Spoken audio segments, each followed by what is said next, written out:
Hello everyone, welcome to TutorialsPoint. In this video, we are going to talk about the cell structure of cyanobacteria. So let's see the cell structure and its various components. The cells, these type of cyanobacteria, they are basically unicellular, that is a single cell solely can represent a cyanobacteria. They can remain in colonial forms, that means they can remain in colonies, that means a number of cells can remain together. So these are known as in colonial forms, or they can also be filamentous. For example, you can see in this picture, it remains as filaments. Now, they have presence of trichomes. At times, these filaments we are seeing, they have got a mucilage sheath. The bluish shade which we are seeing is the sheath. This mucilage sheath, if present in the filamentous type of cyanobacteria, these types are known as trichomes. Now, these cyanobacteria, they do not have flagella, but they do have some gliding movements. That is, gliding type of movement is seen in case of cyanobacteria, in spite of the fact that they do not have flagella.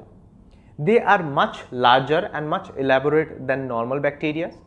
They have peptidoglycan in their cell wall, which is also similar to that of normal bacteria.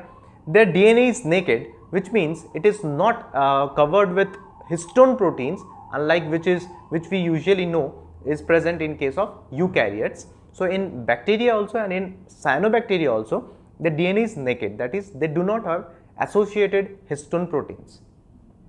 The ribosomes, they are of 70S, which is similar to that of normal bacteria, and the membrane bound structures are absent, similar to those of bacteria. That is, they do not have membrane bound organelles. Now let's see the cell wall, which is a component of the cell structure. This cell wall in cyanobacteria, they are four layered, that is, they have four layers. The peptidoglycan is present in the second layer. Okay, so the peptidoglycan is present in the second layer of the four layers. The outer part of the protoplast, it contains a number of photosynthetic thylakoids or chromatophores. So these have got some membrane structures which help in the photosynthesis, the process of photosynthesis. These chromatophores we are talking about, which is present in the outer part of the protoplast. So these chromatophores are also known as chromoplasm. Now let's see what are thylakoids which we are talking about. So thylakoids, they can remain free in the cytoplasm. So thylakoids in case of cyanobacteria, they can be found in free state inside the cytoplasm.